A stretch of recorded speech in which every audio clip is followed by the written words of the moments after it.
আমরা উন্নত জাতের গাভী পরিচিতি, উন্নত জাতের বাছুর পরিচর্যা বা বাছুর আমরা কিভাবে চিনবো এই বিষয়গুলো জানলাম। এবার আমরা জানবো যে ফ্যাটেনিং বা গরু মোটা তাজাকরণের জন্য কোন ধরনের গরুগুলো ভালো হবে বা এটাকে আমরা কিভাবে পরিচর্যা করব।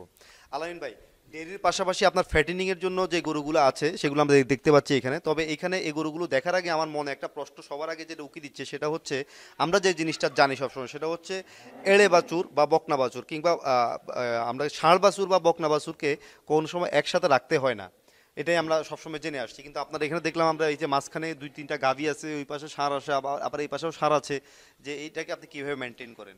হ্যাঁ, এটা নিয়ে সবারই একটা প্রশ্ন। even আমিও অনেকেই বলতাম যে গাভী এবং ষাঁড় আলাদা রাখার জন্য, এবং এটাই নিয়ম।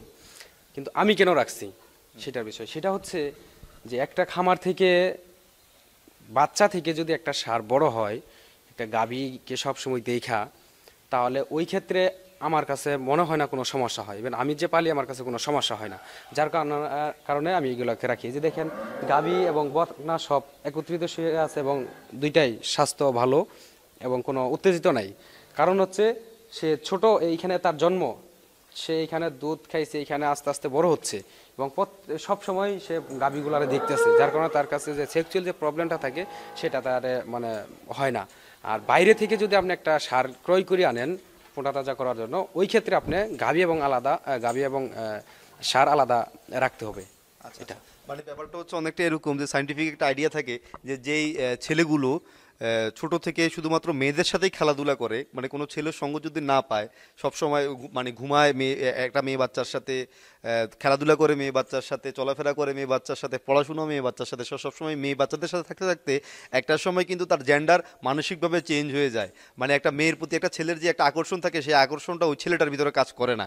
আমরা এটাকে অনেক ল্যাঙ্গুয়েজে অনেকভাবে বলি, যদি আমরা ওই সাবজেক্টে এখন যাব না, আমরা এটাকে গরু দিয়ে বুঝে নিলাম আর কি। যে গরুর বাছুর, ষাঁড় বাছুরকে যদি আপনি ছোটোবেলা থেকেই আপনি এই বকনা বাছুর বা গাভী গরুদের সাথে রাখতে থাকেন আস্তে আস্তে, তাহলে সে একটা সময় ভুলেই যাবে যে সে পুরুষ ছিল। ব্যাপারটা কি অনেকটা হ্যাঁ, এরকম? এরকমই। আচ্ছা, তা এরকমই। আপনি এই গরু মোটা তাজা ফ্যাটেনিং এর ক্ষেত্রে আপনি কি কি ফর্মুলা ইউজ করেন? না, এখানে ন্যাচারাল ভাবে খাবার দাবার হচ্ছে, মানে মানে আপনি গাভীর জন্য যা খাবার দিচ্ছেন, আপনি আপনার ষাঁড় বাছুরকেও সেই খাবারই হ্যাঁ দিচ্ছেন? হ্যাঁ, ওইটাই দিচ্ছি। আচ্ছা, এখানে আপনি ইউএমএস বা এই ধরনের কোনো কিছু আপনি ব্যবহার করেন না? না, সাইলেজটা দেই যখন আমাদের ঘাসের সাইলেজকে প্রবলেমটা আপনি নিজেই করেন? হ্যাঁ, সাইলেজটা নিজে করি এবং মাঝখানে সংগ্রহ করেছিলাম। আর এখন কিছু ঘাস লাগানি হয়েছে। আচ্ছা, সাইলেজটা কিভাবে করেন? সাইলেজটা এই যে আপনার কাঁচা ঘাসটাই শুধু সংরক্ষণ। কাঁচা গাছটাকে চপিং করে আপনি চপিং করে বায়ুরোধকভাবে, বায়ুরোধকভাবে রেখে দিচ্ছেন। হ্যাঁ, রেখে এখানে দিচ্ছি। আপনি মোলাসিস বা কোনো কিছু আপনি ইউজ করেন না? না, একবার করছিলাম, দুইটাই করছি। আচ্ছা, কোনটা একবার বেশি ভালো? না, মোলাসেসটা দিয়ে করলে দেখা যাচ্ছে ওইটা পরিমাণে দিতে হয় খুব কম আর কি। আচ্ছা কারণ ঘাসটা এমনি ভিজা থাকে, তো ওইটা খুব ঘন কইরি গুলাই, মানে হালকা দিলে ওইটার খাবারের যে মানে স্বাদটা বিষয় আর কি, সিনটা ভালো আসে। আর বেশি দিলে ওইটা হয়ে যায়, নষ্ট হয়ে যায় পানিটা বেশি পড়লে, কারণ ঘাসটা তো রসালো। আচ্ছা আর ওই খ্যারের ক্ষেত্রে ইউজ করলে ওইখানে আপনার পরিমাণ মতো দিতে হয়। আচ্ছা, তো ঘাস খাওয়ালে আপনি বেশি উপকৃত হচ্ছেন নাকি আপনার সাইলেজে বেশি উপকৃত হচ্ছেন? না, ঘাস সাইলেজ টা হচ্ছে দুই ধরনের। কারণ আমি যখন পর্যাপ্ত ঘাস পাই তখন আমার সাইলেজ করার প্রয়োজন আসে না।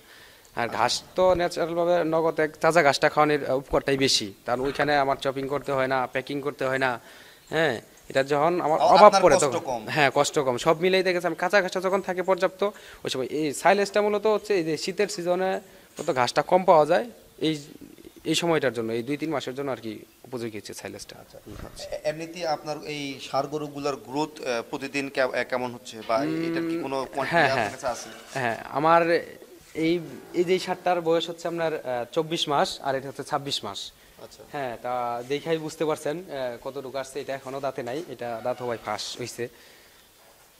আচ্ছা, এটা কি জাতের এটা? এটা মূলত গাভী সহ সংগ্রহ করা ছিল। এটা আমার মনে হয় যে এই রেড ফ্রিজিয়ান বা সিন্ধি এরকম একটা বীজ দেওয়া, হ্যাঁ, ক্রস হয়েছে আর কি। মাটা ফ্রিজিয়ান ছিল, এটাও সেম। এটাও মাটা ছিল লাল আর কি, যেটা নেপালি বলে। হ্যাঁ, আমাদের আঞ্চলিক ভাষায় মাথাড়া হ্যাঁ সম্ভবত হ্যাঁ নেপালি। হ্যাঁ হ্যাঁ, ওই জন্য এরকম হয়েছে আর কি। আচ্ছা আচ্ছা। এইটা তো দর্শক মণ্ডলী, আমরা এখান থেকে যে জিনিসটা বুঝতে পারলাম সেটা হচ্ছে, আপনি ষাঁড় বাছুরের সাথে বকনা বাছুর পালতে পারেন, কিন্তু সেটার জন্য যেটা হতে হবে সেটা হতে হবে আপনার ষাঁড় বাছুরটা নিজস্ব খামারের হতে হবে। মানে একবারে ছোট থেকে ওই ষাঁড় বকনাগুলো একসাথে বড় হয়েছে, এমন যদি হয়ে থাকে তাহলে কোনো সমস্যা হবে না বলে আলামিন ভাই মনে করেন।